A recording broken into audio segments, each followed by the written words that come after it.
Ya betul, itu rekaman suara dan itu justru membuktikan rombongan pengacau itu yang akan menyalip dan memporak-porandakan serta melakukan inisiatif untuk menyalip dari rombongan Habib Rizik dan pengawalnya.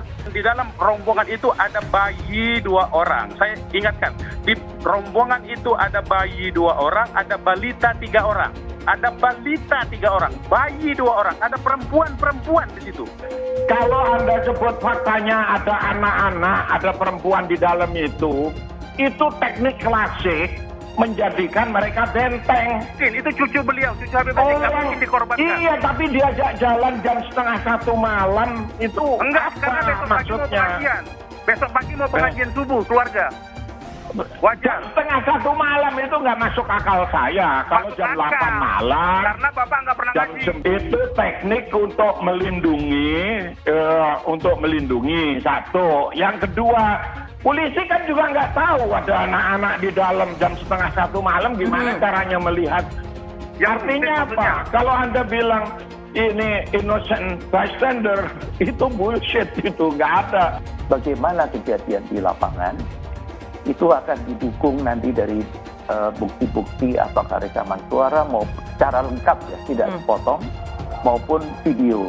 Nah, ini proses sedang berjalan. Marilah kita ikuti sama-sama karena nanti hasil-akhirnya ya kesimpulannya tentunya juga akan disampaikan ke publik. Ada bukti tentang voice note bagaimana sedemikian rupa direncanakan untuk dipancing ke sana dan kemudian dipepet, semuanya terdatakan atau ternyatakan dengan jelas di dalam voice note itu. Voice note itu bagaimana ceritanya sudah sangat diketahuinya oleh yang bersangkutan bahwa itu anggota kita dan kemudian tetap dilakukan upaya-upaya penyerangan oleh pihak mereka.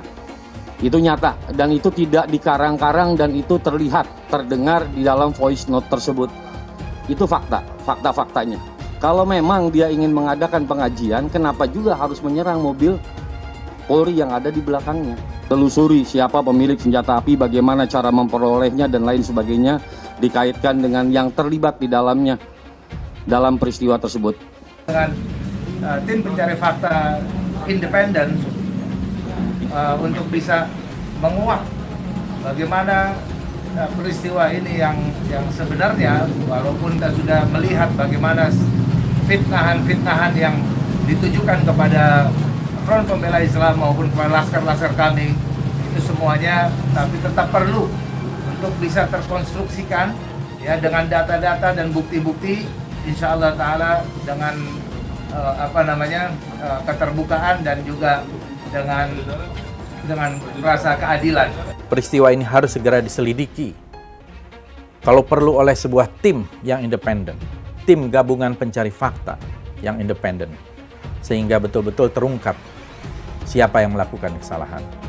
Saya yakin bahwa Habib Rizik dan para pendukung Habib Rizik adalah orang-orang warga Muslim di Indonesia yang cinta damai, cinta kepada tanah air, cinta kepada bangsa ini.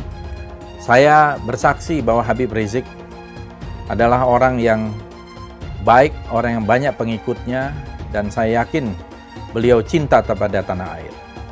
Melarikan diri, meninggal dunia kepada saudara MRS agar mematuhi hukum, karena tindakan tersebut adalah tindakan yang melanggar hukum dan dapat dipidana. Saya bersama Pangdam Jaya tidak akan ragu untuk melakukan tindakan yang tegas. Yang disebutkan tadi MRS segera mengikuti aturan-aturan dan ketentuan hukum yang berlaku.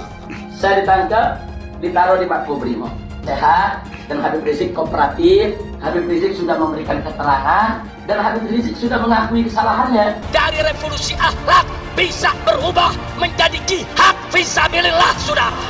Tidak mau diajak revolusi akhlak, sudah saatnya umat akan melakukan jihad untuk kembali memerdekakan Indonesia, sudah. Takbir, takbir, takbir, siap revolusi. Sekarang ini ada upaya di mana-mana supaya bagaimana umat Islam tidak lagi mempelajari ayat-ayat jihad. Bahkan mereka katakan ayat-ayat jihad itu tak lebih merupakan ayat provokasi. Jihad bukan teroris, terorisme bukan jihad. Jihad bukan terorisme bukan jihad. Mujahid bukan teroris bukan mujahid. Ada satu jenderal bicara di televisi, ditanya apa sih ciri teroris? Apa dia jawab? Ya, ciri teroris itu yang menerapkan syariat Islam. Astagfirullahaladzim. Maka saksikanlah, hei dunia, hei jin dan manusia, saya adalah termasuk golongan terorisme.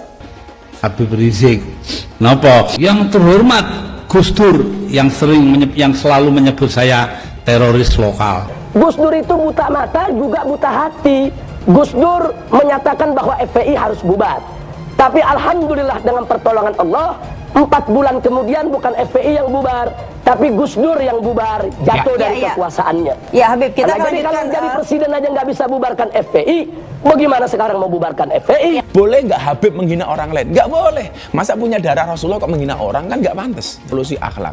Sementara penyampainya ini akhlaknya tidak bagus. Saya meyakini kalau kemudian polisi melakukan itu tentunya mempunyai bukti yang bisa dipertanggungjawabkan. Selama itu dilakukan, saya pikir bukan kriminalisasi ulama. Hari ini orang menafsirkan Al-Quran sesuai dengan kepentingan masing-masing. Bahkan lebih celaka lagi adalah kepentingan politik masing-masing. Jadi kalau ada ulama yang ngomongnya kasar, ulama bukan itu, bukan ulama. Negara tidak boleh kalah dengan premanisme.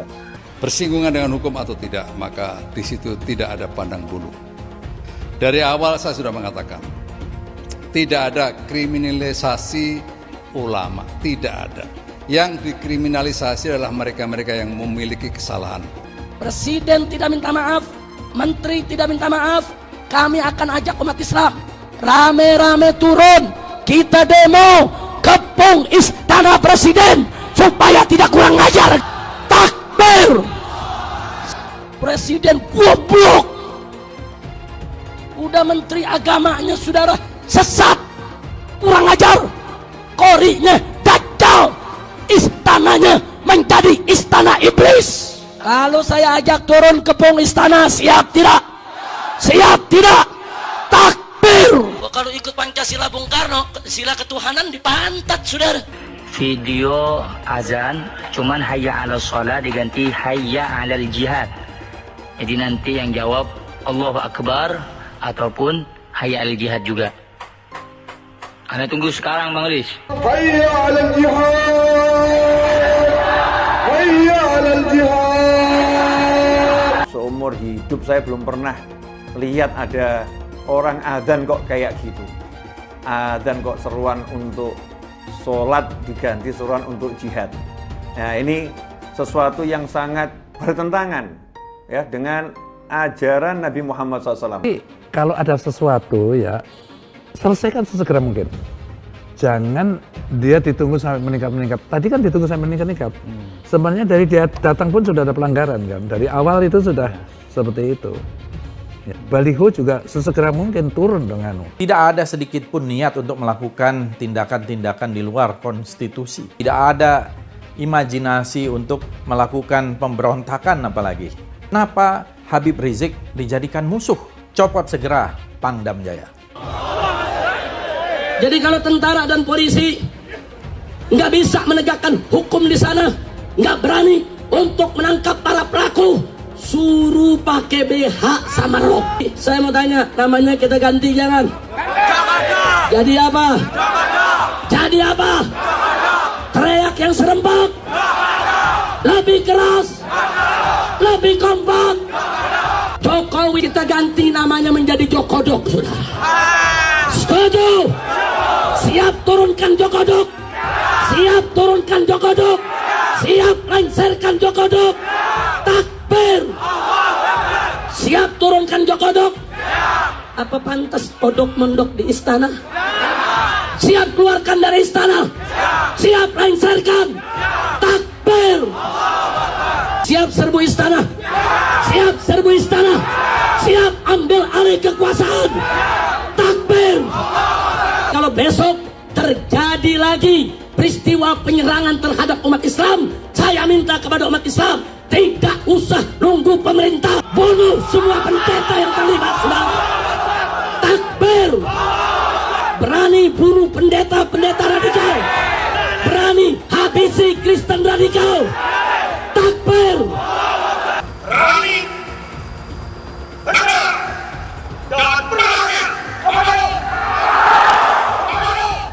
Pelanggaran itu ditindak sesegera mungkin. Dalam waktu kurang dari 24 jam, Pemprov DKI menegakkan aturan. Artinya yang melanggar ya harus ditindak.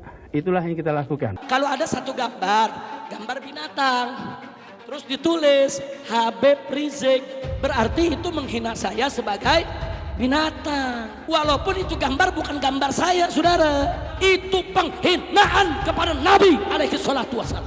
Boleh kita menghina Yesus mereka, apa boleh kita menghina Tuhan mereka? Yang menghina Nabi, menghina Islam, menghina ulama, proses, betul. Kalau tidak diproses, jangan salahkan umat Islam kalau besok kepalanya ditemukan di jalanan, saudara. Takbir, takbir, siap bela Nabi, siap bela Nabi, siap mati untuk Rasulullah. Takbir. Kita doakan Habib Rizik, Allah Ta'ala panjangkan umur,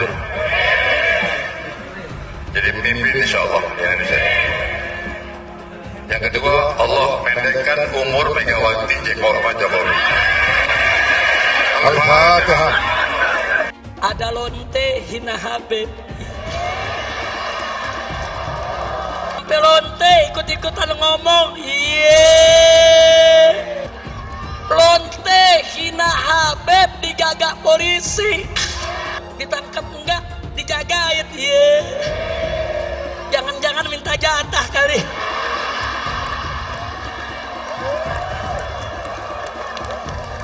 Jadi pemimpin itu berpihak dulu. Ada keberpihakan, dari keberpihakan dibuat mekanisme aturannya.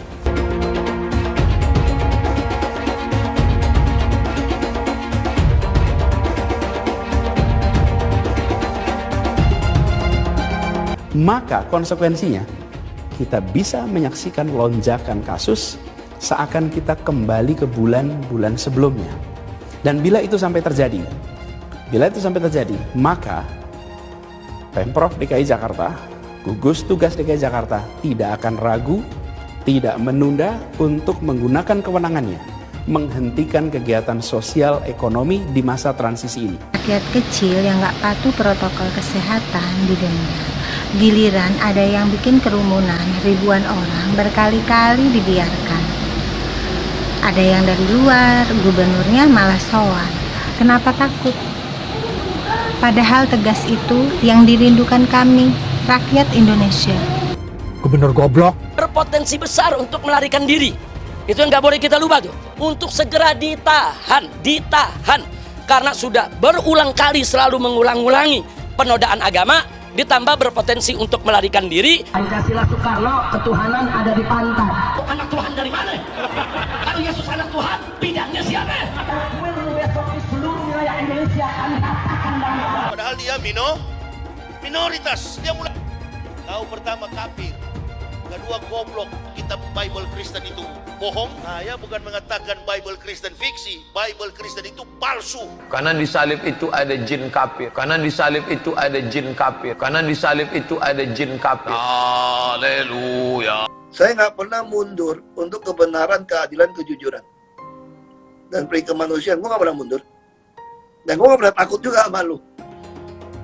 Siapapun yang rasis, gue akan hadapin. Gue bilang. Karena rasis itu dia berperi kemanusiaan. Apa saya ditanya dulu kan, kamu nyesel nggak statement kamu di Pulau Seribu sehingga mesti masuk penjara? Tidak pernah nyesel. Karena saya mengatakan kebenaran. Hai teman-teman, saya mau memperlihatkan transaksi saya hari ini lakukan trading di eToro. Ini bukti transaksi saya untung $4.500 US, itu sekitar 68 juta rupiah. Semua keuntungan bisa saya dapatkan dengan fasilitas copy trading di eToro. Kalau saya bisa, kalian juga bisa guys. Oke, itu yang mau saya tunjukkan. Like video ini sekarang juga dan gunakan link di kolom deskripsi, maka kalian berhak dapat bonus kalian. Promo ini ada masa waktunya, jadi jangan ketinggalan. Bukan cuma itu saja, transaksi tidak dikenakan fee, baik itu investasi saham, trading forex, komoditas, bitcoin, dan lainnya. Kalian bisa melakukan transaksi berapa kali pun atau unlimited trading. dan tidak ada fee sama sekali. Jika transaksi di tempat lain sudah berapa fee-nya? Setelah nonton video ini, ayo bergabung dengan eToro hari ini, gratis dan tidak ada minimal deposit. Pastikan kalian menggunakan link di kolom deskripsi untuk mendapatkan welcome bonus. Kalian bisa menggunakan bonus $100.000 di akun virtual untuk latihan. Bukan cuma itu, kalian akan dapat kelas trading online gratis senilai $3 juta atau $200 jika kalian deposit di bulan ini. Selamat menonton guys, enjoy! Hai semua, dengan saya Jonas Leong. Terima kasih banyak buat kalian penonton setia yang selalu menonton di channel ini. Saya secara personal sangat menghargai waktu kalian. Dan saya sudah menganggap kalian sebagai family karena kalian selalu support di channel ini. Bagi kalian yang selalu menuliskan opini kalian di kolom komen, saya baca komen kalian satu persatu. Saya baca komen kalian untuk mengetahui opini kalian, tanggapan kalian, dan masukan kalian sangat berguna untuk video selanjutnya. Terima kasih banyak buat kalian yang selalu menekan tombol like di awal video. Video seperti ini membutuhkan waktu dan juga research. Dan ini semua gratis untuk kalian. Jadi pastikan kalian menekan tombol like-nya, supaya saya mengetahui kalian menyukai konten yang saya bagikan. Yaitu bukti-bukti palsu semua, nggak bisa begitu sepihak. Dan saya menyatakan tidak benar ada tembak-menembak itu, ya. Coba kalau orang yang nalarnya masih bagus, ya. Tadi kan sudah diputarkan rekaman. Jelas-jelas pengawal Habib Rizik itu menyatakan bahwa itu kalau mereka ingin memotong, kalau mereka ingin menyalip, berarti kan ada upaya-upaya dari pihak yang menguntit itu untuk menyalip, dan berdasar itu kan baru sebagian. Ya betul, itu rekaman suara, dan itu membuktikan, justru membuktikan rombongan pengacau itu yang akan menyalip dan memporak-porandakan serta melakukan inisiatif untuk menyalip dari rombongan Habib Rizik dan pengawalnya. Datang ke rumah Habib Rizik menyampaikan surat pemberitahuan. Itu yang baik-baik begitu kita terima kok, Mbak. Yang mana yang aktif melakukan serangan, coba? Kita sudah paham cara kerja, kita sudah terima mekanisme hukum. Nah, gunakanlah mekanisme hukum. Kalau ada seorang tiba-tiba di jalan, diikuti dengan orang tidak berseragam, tidak menunjukkan identitas sebagai aparat hukum, kemudian mepet-mepet mobil, memecah barisan mobil yang menuju ke pengajian, yang di dalam rombongan itu ada bayi 2 orang. Saya ingatkan, di rombongan itu ada bayi 2 orang, ada balita 3 orang. Ada balita 3 orang, bayi 2 orang, ada perempuan di situ. Ada bayi, ada balita, ada perempuan di mobil, ada orang tidak berseragam melakukan manuver-manuver dengan memepet kendaraan rombongan perempuan dan bayi. Bagaimana sebagai respon dari orang yang ditugaskan mengawal, Laskar tentu saja berupaya untuk mengamankan. Itu faktanya, dan di voice note tadi sudah terbukti dengan sendirinya. Bagaimana tahu itu polisi? Berseragam tidak, menunjukkan identitas tidak, menunjukkan surat tugas tidak. Bagaimana tahu itu polisi? Tiba-tiba masuk ke rombongan mau memepet. Munarman mungkin tidak tahu, polisi itu menggunakan dash TV. Mobil-mobil polisi itu ada alat perekamnya. Halo? Itu kalau yang resmi. Itu kalau yang resmi. Ya. Yang nggak resmi pun juga ada. Nggak Paling ada itu. tidak, kita lihat aja. Polisi kan juga punya HP. Itu pasti ada rekamannya. Tapi kalau dibuka sekarang, itu nanti ujung-ujungnya hanya berdebat. Munarman dan teman-temannya menggunakan rumus pokoknya. Gitu. Oh tidak, kita pakai fakta, Pak Kiki. Lah, faktanya adalah kita tunggu aja di pengadilan nanti. Anda mau ngomong apa kalau ada rekamannya? Kalau Anda sebut faktanya ada anak-anak, ada perempuan di dalam itu teknik klasik menjadikan mereka benteng supaya tidak diapa-apain. Itu kejam, itu kan Anda menuduh kejam itu. Itu teknik klasik itu. Mungkin itu cucu beliau, cucu Habib Rizik, nggak mungkin dikorbankan. Iya, tapi diajak jalan jam 1:30 malam itu enggak, apa karena besok pagi mau pengajian. Besok pagi mau pengajian subuh keluarga. Jam 1:30 malam itu nggak masuk akal saya. Kalau jam 8 malam, karena Bapak nggak pernah jam 9 itu teknik untuk melindungi. Satu. Yang kedua, polisi kan juga nggak tahu ada anak-anak di dalam jam 1:30 malam yang melihat di dalam pengawal juga nggak tahu kalau polisi dengan baju tidak seragam. Artinya apa? Kalau Anda bilang ini innocent bystander, itu bullshit, itu nggak ada. Track recordnya aja seperti itu. Siapa? Kita barusan nonton di YouTube, ada nyiram Tamrin Tomal Gola dengan air. Sudah ketemu semua, bahkan polisi kan tidak tahu jumlahnya itu lebih dari situ yang mengawal itu. Itulah datanya salah-salah begitu dipaksa 10 orang seolah-olah. Kan salah itu. Masih ada data kita yang mengawal lain begitu. Ya kalau analisis TKP itu sangat mudah sebetulnya selama datanya lengkap. Jadi misalnya siapa yang menembak, siapa yang ditembak, itu kan dari sudut tembakannya, dari jarak tembakan, dari lubang proyektilnya, itu bisa dihitung secara saintifik. Jadi nggak mungkin dibohongi, tidak mungkin direkayasa. Kalau mobil patroli biasa, dia biasanya dilengkapi dengan CCTV di dashboardnya. Nah, tapi kalau polisi membuka sekarang, nanti di pengadilan diserang. Karena pihaknya Munawar nanti bisa, FPI bisa mencari bukti-bukti dan merancang bukti-bukti itu, membuatnya sebagai argumen hukum di pengadilan. Jadi perdebatan, ada dua versi, itu hal yang biasa. Narman nadanya keras itu saya kenal lama, jadi tahu persis. Nggak berubah lah dari dulu. Perlu kami sampaikan bahwa penanganan sedang berjalan. Tentunya dari bukti-bukti yang ada, semua sedang didalami, semua sedang diteliti. Contoh, adakah sidik jari di senjata dan sebagainya untuk dicocokkan. Kemudian juga kaitan dengan rekaman, tentunya tidak semua diekspos. Nah, ini proses sedang berjalan. Marilah kita ikuti sama-sama. Karena nanti hasil akhirnya ya kesimpulannya tentunya juga akan disampaikan ke publik ataupun sebagai bahan untuk pembuktian di pengadilan. Negara kita negara hukum, jadi bagaimana proses hukum sedang berjalan, marilah kita ikuti.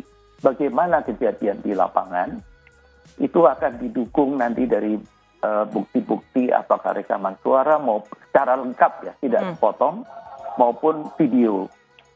Seperti yang disampaikan oleh Prof. Kiki, bahwa memang tuntutan kemajuan Polri pun sudah melengkapi dengan berbagai peralatan. Seperti kita lihat film-film di luar negeri kan, penanganan oleh FBI dan sebagainya, aparat perlu diberikan perlengkapan untuk nanti bisa membuktikan tindakan dia salah atau tidak. Ya kembali, tidak mungkinlah dari aparat membuka seluruhnya secara detail. Di samping konteksnya apa, kita semua tahu bahwa proses penyidikan itu ada batasan-batasan. Janganlah kemudian menuntut Polri agar secara telanjang bulat semuanya diungkap di media, itu nggak mungkin. Itu konsumsi penyidikan. Kami perlu bersabar supaya nanti pada saatnya akan diumumkan hasil penyidikan yang dilakukan oleh aparat. Jadi faktanya memang seperti itu. Kalau memang kejadiannya seperti itu dan anggota dalam rangka overmark, gitu. Kalau dilihat dari perkuatan anggota kita jauh lebih sedikit dibandingkan perkuatan dari pihak yang bersangkutan. Jadi tidak benar kondisinya, memang faktanya sudah kita sampaikan dan juga ada bukti tentang voice note bagaimana sedemikian rupa direncanakan untuk dipancing ke sana dan kemudian dipepet, semuanya terdatakan atau ternyatakan dengan jelas di dalam voice note itu. Voice note itu bagaimana ceritanya sudah sangat diketahuinya oleh yang bersangkutan bahwa itu anggota kita dan kemudian tetap dilakukan upaya-upaya penyerangan oleh pihak mereka. Itu nyata dan itu tidak dikarang-karang dan itu terlihat, terdengar di dalam voice note tersebut. Itu fakta-faktanya. Jadi pada saat kejadian itu mobil kita, mobil Polri itu cuma satu, mobil anggota itu cuma satu. Kalau memang dia ingin mengadakan pengajian, kenapa juga harus menyerang mobil Polri yang ada di belakangnya? Kalau memang mau pergi pengajian, pergi saja pengajian dan kita juga tidak melakukan apapun. Faktanya kita diserang dan faktanya voice note-nya seperti itu. Sudah tahu itu adalah mobil Polri dan juga tidak melakukan apapun tetapi dilakukan proses penyerangan. Itu faktanya dan didapatkan senjata tajam dan senjata api yang dirilis oleh Pak Kapolda bersama Pangdam. Tentang senjata api itu masih kita selidiki. Dan kita akan jelas sudah banyak senjata api, kita akan cari tahu siapa pemiliknya. Makanya yang terkait dengan masalah ini penyidikan tidak selesai sampai di sini. Penyidikan tidak selesai sampai di sini, kita akan telusuri siapa pemilik senjata api, bagaimana cara memperolehnya dan lain sebagainya dikaitkan dengan yang terlibat di dalamnya dalam peristiwa tersebut. Ya itu tadi sudah disampaikan oleh Pak Kabid Humas, penyidikan tidak selesai sampai di sini. Orang-orang yang terkait dengan peristiwa penyerangan terhadap anggota Polri akan kita telusuri lebih lanjut, akan kita selidiki lebih lanjut. Perannya jelas itu ada 2 mobil yang mepet kita, yang akan dihentikan kita dan kemudian melakukan penyerangan. Ada yang menggunakan senjata tajam, ada yang menggunakan senjata api. Dan sebelumnya sudah dilakukan proses nabrak dulu. Berapa kali mobil kita ditabrak dan dipepet sedemikian rupa, ada buktinya, ada datanya, ada kerusakannya. Dan itu bisa sekali lagi saya lihat dari mana itu terjadinya, dari voice note yang nanti mungkin ada di antara barang bukti yang sudah kita angkat. Itu nyata sekali bagaimana perencanaannya, bagaimana yang bersangkutannya sudah tahu itu mobil polisi, kemudian sudah tahu bagaimana dipancing, bagaimana dipepet, itu terlihat semua di dalam situ. Nyata sekali itu. Makanya yang terkait dengan peristiwa ini tidak sampai selesai sampai di sini dan kita masih terus akan melakukan proses penyidikan lebih lanjut. Mungkin tidak dilakukan pemanggilan saksi. Nanti mungkin prosesnya akan kerjasama dengan Bareskrim Mabes Polri. Semua upaya akan kita lakukan. Semua upaya akan kita lakukan termasuk identitas kendaraan yang sampai saat ini belum tertangkap, orang yang belum tertangkap dan lain sebagainya akan semua akan kita lakukan proses lebih lanjut. Oke, cukup. Siap. Bulan 1 meluncur.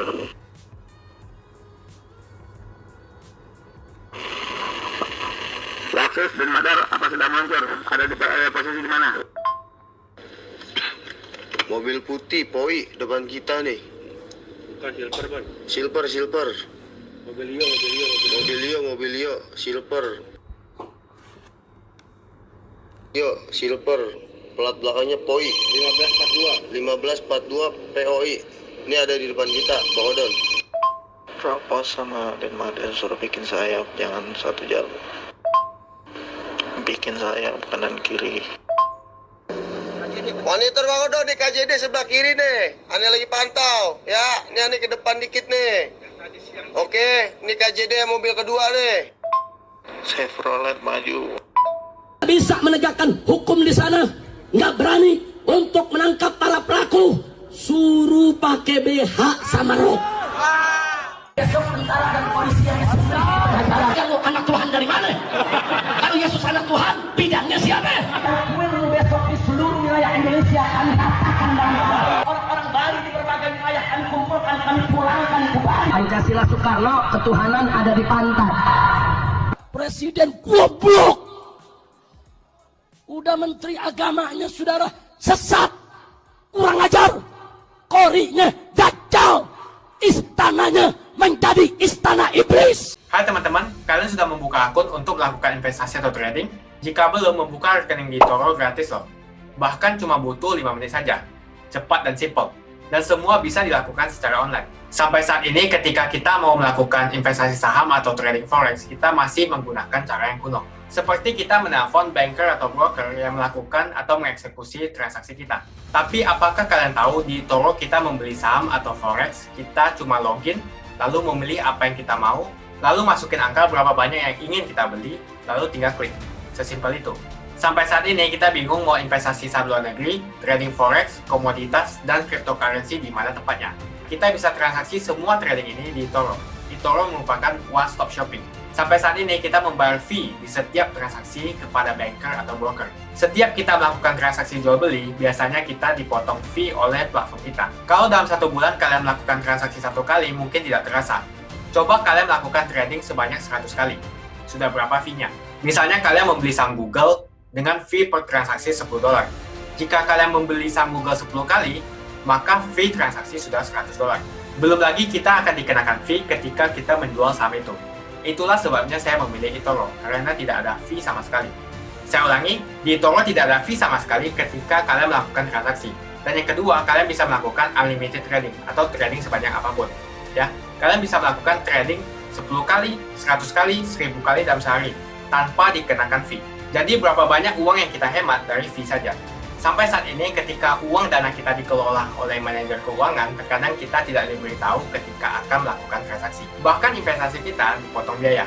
Dan kita dibikin bingung karena kurangnya transparansi. Kita juga bingung memilih investasi manajer yang bagus untuk mengelola investasi kita. Alhasil, investasi kita bukannya untung malah rugi. Bahkan yang lebih ekstrim, kita tertipu oleh manajer investasi yang ilegal. Tapi apakah kalian tahu di eToro ada fasilitas yang namanya copy trade, di mana kita bisa menduplikasikan investasi atau trading yang dilakukan oleh trader profesional. Semua data terbuka dan transparan dan kita bisa melihat performance sampai 10 tahun yang lalu. Dengan fasilitas ini, kamu tidak usah lagi menelpon manajer keuangan kamu untuk melakukan trading. Atau pusing investasi kamu merugi dikelola oleh manajer keuangan. Di eToro, kita bisa memilih investor profesional yang sesuai dengan yang kita sukai. Dan di eToro banyak sekali profesional investor yang keuntungannya di atas 50%. Bulan ini saya profit 140%. Jika kalian ingin profit seperti saya, kalian tinggal menggunakan fasilitas copy trade. Jadi ketika saya profit, maka otomatis kalian akan mendapatkan profit. Mau beli saham Google, 1 unitnya mahal. Di eToro, kalian bisa beli di bawah 1 unit atau pecahan unit. Contohnya kita membeli saham Google dengan hanya $50 saja, yaitu 0,02 unit. Di platform lain, kalian diwajibkan untuk membeli minimal 1 unit atau $1.500 untuk saham Google. Dengan $50 atau Rp700.000 saja, kalian sudah bisa memiliki saham Google. Menarik bukan? Saya sudah lama menggunakan eToro dan minggu ini saya profit 140%. Jadi bergabunglah dengan eToro dan mulai profit hari ini. Jadi apa yang kalian tunggu? Mendingan kalian cobain sendiri aja deh. Tutorial bisa kalian cek di kolom deskripsi dan kalian harus menggunakan link di kolom deskripsi untuk mendapatkan welcome bonus. Jika tidak, maka tidak akan mendapatkan bonus. Dan gunakan bonus $100.000 di akun virtual Anda untuk mengenal lebih jauh tentang eToro atau bisa digunakan untuk latihan. Bukan cuma itu, kalian akan dapatkan kelas trading gratis yang nilainya Rp3 juta jika kalian deposit di bulan ini. Makasih banyak buat kalian yang nggak skip dan nonton video ini sampai habis. Saya secara personal sangat menghargai waktu kalian. Makasih banyak buat kalian yang sudah tekan tombol subscribe, dan makasih banyak buat kalian yang sudah tekan tombol loncengnya. Jangan lupa bagikan informasi ini ke teman atau family Anda. Mungkin teman atau family Anda membutuhkan investasi ini. Oke guys, sekian dulu dari saya. Jangan lupa follow Instagram saya di @johannesleongofficial untuk kata-kata motivasi setiap harinya.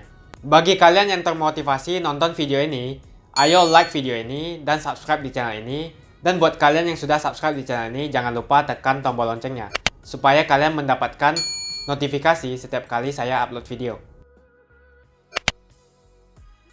Hai teman-teman, terima kasih banyak buat kalian yang sudah menekan tombol join atau sudah bergabung di channel YouTube Jonas Leong. Ini adalah salah satu feature dari YouTube di mana kalian bisa mensupport channel Jonas Leong untuk lebih semangat membuat konten-konten lainnya. Apa kelebihan ketika kalian join membernya Jonas Leong? Yang pertama, kalian akan mendapatkan badge atau tanda khusus untuk kalian semua, seperti ini. Kita mulai dari new member, 1 bulan, 2 bulan, 6 bulan, 1 tahun, dan juga 2 tahun. Jadi semakin lama kalian berlangganan dengan membershipnya Jonas Leong, maka badge Anda akan berevolusi menjadi lebih bagus dan menjadi lebih baik lagi. Yang kedua, kalian bisa menggunakan banyak emoticon yang bisa Anda pakai, seperti ini. Jadi kalian bisa berekspresi menggunakan emoticon yang sudah saya sesuaikan untuk kalian semua pendukung Jonas Leong. Tentu saja ada perbedaan antara orang yang belum membership dan sudah.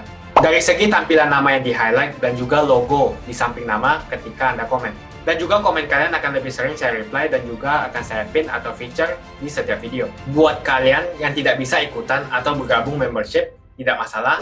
Karena dengan Anda menonton dan juga subscribe channel YouTube Jonas Leong, dengan cara like dan juga komen channel YouTube Jonas Leong, itu sudah cukup untuk mensupport channel Jonas Leong. Ini adalah feature di mana kalian ingin mensupport channel YouTube Jonas Leong secara lebih lagi. Oke teman-teman, terima kasih banyak untuk support yang kalian berikan kepada channel YouTube Jonas Leong.